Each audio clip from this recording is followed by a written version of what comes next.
வணக்கம் நண்பர்களே. இன்றைக்கு என்னுடைய சமையல் அறையில் மெக்சிகன் ஃபுட்டு சிக்பீஸ் வெஜிடபிள்ஸ் வச்சு டோஸ்டாடா எப்படி செய்கிறதுன்னு செய்து காட்டுறேன். வாங்க பார்க்கலாம். ஒரு பாத்திரத்தில் வேக வச்ச கொண்டக்கடலை சிக்பீஸ் அதை எடுத்துக்கோங்க. உப்பு சேர்த்து வேக வச்சது. அது கூட நம்ம வெங்காயம் இது பொடியாக நறுக்கினது ஒரு 150 கிராம் இருக்குது. இதில் நம்ம ஆட் பண்ணுற எல்லாமே உங்களுக்கு பிடிச்ச மாதிரி நீங்கள் சேர்த்துக்கலாம். கூட குறைய அந்த மாதிரி சேர்த்துக்கலாம்.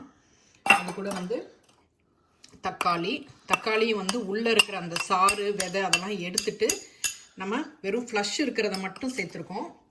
அதே மாதிரி கார்னு இது ஃப்ரோசன் கார்னு நான் லேசாக சூடு பண்ணி எடுத்துருக்கிறேன். ஃப்ரெஷ் கார்னும் சேர்க்கலாம். எனக்கு இந்த மாதிரி சேர்க்கறது பிடிச்சிருக்குது.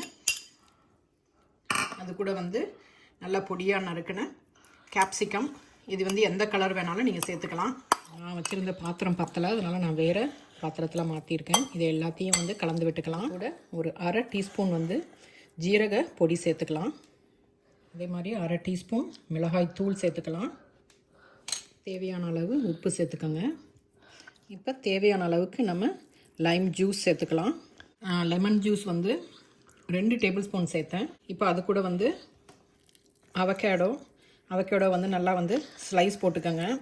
உங்களுக்கு வேணும்னா நீங்கள் பேஸ்ட்டாக ஆக்கி கூட சேர்த்துக்கலாம். நான் 1.5 அவகேடோ சேர்த்துருக்குறேன். கடைசியாக கொத்தமல்லி இலை தூவிக்கலாம். ஒரு 250 கிராம் சவர் க்ரீம் எடுத்துக்கோங்க ஒரு பவுலில். அது கூட கார்லிக் பவுடர் ஒரு 3/4 டீஸ்பூன்லேருந்து ஒரு டீஸ்பூன் உங்கள் டேஸ்ட்டுக்கு தகுந்த மாதிரி சேர்த்துக்கோங்க. அது கூட ஒரு 2 டேபிள் ஸ்பூன் லைம் ஜூஸ் சேர்த்துக்கோங்க.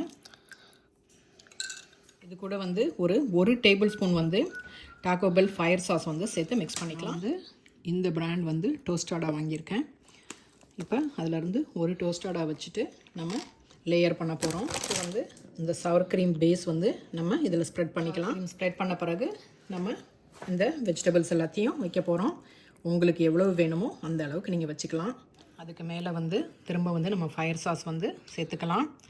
கொஞ்சம் காரமாக இருந்ததுன்னா நமக்கு இது சாப்பிட்றதுக்கு நல்ல சுவையாக இருக்கும்.